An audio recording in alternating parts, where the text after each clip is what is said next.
Bankruptcy. It's a word that sends chills down the spine, but what does it really mean? When we hear the term bankruptcy, it often conjures up images of financial ruin and despair. Yet it's a concept that's shrouded in complexity, a phenomenon that can touch anyone's life, altering it dramatically. It's not just a word, it's a world with its own rules, its own players, and its own outcomes. So brace yourself as we delve into the world of bankruptcy. Bankruptcy is not a one-size-fits-all concept, it comes in different forms. In the United States, bankruptcy is primarily split into 4 types: Chapter 7, Chapter 11, Chapter 12, and Chapter 13. Each one is a different path, designed to help individuals or businesses navigate the stormy seas of financial distress.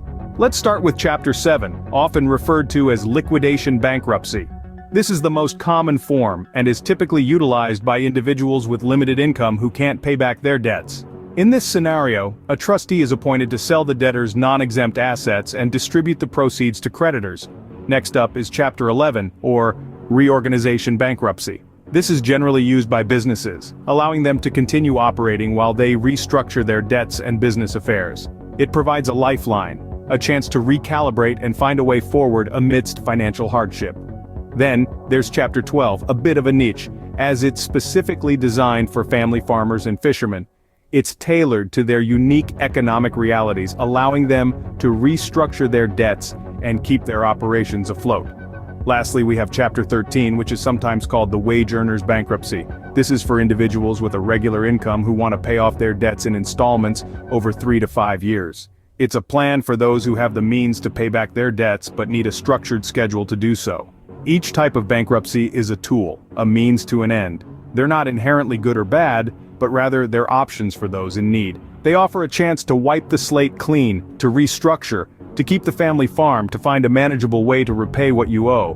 But it's not all sunshine and rainbows. Bankruptcy comes with its fair share of consequences, from credit score damage to potential loss of assets. It's a complex decision with lasting impacts, one that requires careful thought and often professional advice. Each type of bankruptcy carries its own set of rules, benefits, and drawbacks. Imagine having your assets sold off to pay your debts. That's Chapter 7 bankruptcy for you. Picture this scenario. You're drowning in debt, creditors are constantly calling, and you need a way out. This is where Chapter 7 bankruptcy comes into play. It's like a financial reset button, but it's not without its consequences. Let's dive deeper. Chapter 7, bankruptcy, also known as liquidation bankruptcy, is typically for individuals who have little to no disposable income. If you find yourself with more debt than you can manage and not enough income to pay it off, Chapter 7 might be the right choice for you. Here's how it works. Once you file for Chapter 7, a bankruptcy trustee is appointed to oversee your case. This trustee will then sell or liquidate your non-exempt assets. Non-exempt assets can include things like a second home, a second car, stocks, bonds, or cash in bank accounts. The proceeds from these sales are then used to pay off your creditors. But what about your essential assets? Don't worry, not everything you own is up for grabs. Exempt assets, which could include your primary residence, a necessary vehicle, and certain personal possessions, are generally safe from liquidation. Now let's talk about the potential consequences. Filing for Chapter 7 bankruptcy is a significant decision that can impact your credit for up to 10 years. This could make it harder for you to get credit cards, mortgages, or other types of loans in the future. It's also a public record, which means anyone can find out that you've filed for bankruptcy. However, Chapter 7 also offers a silver lining. It can provide immediate relief from debt and a chance to start anew. It can put a stop to wage garnishments and collections calls, and it can wipe out unsecured debt like credit card debt and medical bills. So as you can see, Chapter 7 bankruptcy is a double-edged sword. It can provide immediate relief, but at the cost of your non-exempt assets, and a hit to your credit. Chapter 7 is a fresh start, but it comes with a price. Now picture a scenario where you keep your assets but restructure your debts. Welcome to Chapter 11. Chapter 11 bankruptcy, often termed as reorganization bankruptcy, is primarily designed for businesses, corporations, and partnerships, though individuals can also file under specific circumstances. But what makes it unique? Here's how it works. When a business is unable to pay its creditors, it can opt for Chapter 11 bankruptcy. This allows the business to continue its operations while also restructuring its debts to regain profitability. It's like hitting the pause button on your debts to plan a better way forward. To initiate this process, the debtor, which is usually the business, files a petition with the bankruptcy court. The court then appoints a trustee to oversee the reorganization plan. This plan is a detailed proposal outlining how the debtor will pay back its creditors over time. One of the key aspects of Chapter 11 is that the debtor remains in control of its assets during the process, acting as a debtor in possession. This is a stark contrast to other forms of bankruptcy where assets may be liquidated to pay off debts. But remember, Chapter 11 is not a get-out-of-jail-free card. It comes with its share of potential consequences. For one, it's a public process and can potentially damage the company's reputation. Moreover, it's a costly and complex process, involving high legal fees and administrative costs. And while the company can continue operations, it must do so under the supervision of the court, which can limit its flexibility in decision-making. In a nutshell, Chapter 11 offers a lifeline to struggling businesses, allowing them to restructure and potentially bounce back stronger. However, it's not a decision to be taken lightly. It requires careful consideration and professional guidance. Chapter 11, a lifeline for struggling businesses, yet a complex and costly process. Chapter 12, an unsung hero for family farmers and fishermen. As we delve into the world of bankruptcy, it's time we shed some light on Chapter 12. A section of the bankruptcy code often overlooked, yet vital for a specific group of individuals. Chapter 12. Bankruptcy, aptly named the farmer's friend, is a provision designed with the unique needs of family farmers and fishermen in mind. This chapter acknowledges that these professionals face financial challenges that differ from those of typical businesses or individuals. They deal with unpredictable forces such as weather patterns and market prices, which can lead to significant financial stress. But how does Chapter 12 work? In essence, it allows family farmers and fishermen with regular annual income to propose and execute a plan to repay all or part of their debts. Over 3 to 5 years, these professionals can restructure their finances under the supervision of a bankruptcy trustee, making it possible for them to keep their farms or fisheries operational while they fulfill their repayment obligations. What sets Chapter 12 apart from other bankruptcy options is its flexibility. It provides more generous terms than Chapter 13 and is less complicated and costly than Chapter 11. It's a path specifically carved out for family farmers and fishermen to adjust their debts and keep their livelihoods intact. Yet, as with any form of bankruptcy, there are potential consequences. The process of filing for Chapter 12 can be complex and time-consuming. It can also impact one's credit rating, making it more challenging to secure future financing. However, for many family farmers and fishermen, the benefits outweigh these drawbacks. The beauty of Chapter 12 lies in its understanding of the unique struggles faced by this niche group. It provides a safety net, allowing these hard-working individuals to weather financial storms and continue contributing to our food supply and economy.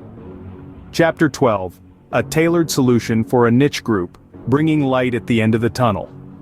It's a testament to the adaptability of our bankruptcy laws, ensuring that even in the face of financial adversity, our farmers and fishermen have a fighting chance to regain their footing and thrive once more. Last but not least, Chapter 13, the Wage Earners Chapter. Aptly named Chapter 13, bankruptcy is designed specifically for the wage earners among us. It's a beacon of financial rescue for those who have a steady income but are grappling with an overwhelming amount of debt. But how does it work and who exactly is it for? Let's delve into the details. Chapter 13. Bankruptcy is a court-supervised plan where debtors with a regular income can develop a plan to repay all or part of their debts. Unlike Chapter 7, which liquidates your assets to pay off your debts, Chapter 13 involves restructuring your debts to make them easier to manage and pay off over time. This chapter is particularly beneficial for those who are behind on their mortgage or car payments, as it allows them to catch up on missed payments over an extended period. It's a lifeline for those determined to keep their homes or cars while navigating the turbulent waters of bankruptcy. But it's not all roses. Chapter 13. Bankruptcy is a long-term commitment, typically lasting between 3 to 5 years. During this period, debtors are required to live on a strict budget, with their disposable income going towards their repayment plan. It's also worth noting that not all debts can be discharged under Chapter 13. Unsecured debts like credit card debt or medical bills can be discharged, but certain obligations like alimony, child support, and most student loans are typically not covered. Filing for Chapter 13 bankruptcy can have significant consequences on your credit. It remains on your credit report for 7 years, which can make it more challenging to obtain new credit during that time. However, it's often seen as less detrimental than Chapter 7, since you're making an effort to repay your debts. In conclusion, Chapter 13, bankruptcy is a viable option for wage earners with a steady income who are struggling to manage their debt. It provides a path to financial recovery while allowing individuals to retain key assets like their home or car. Chapter 13, a beacon of hope for those with a steady income. Now that we've demystified the types of bankruptcy, let's summarize. Bankruptcy, as we've come to understand, isn't a one-size-fits-all concept. It's a complex legal process with various paths, each tailored to different financial situations.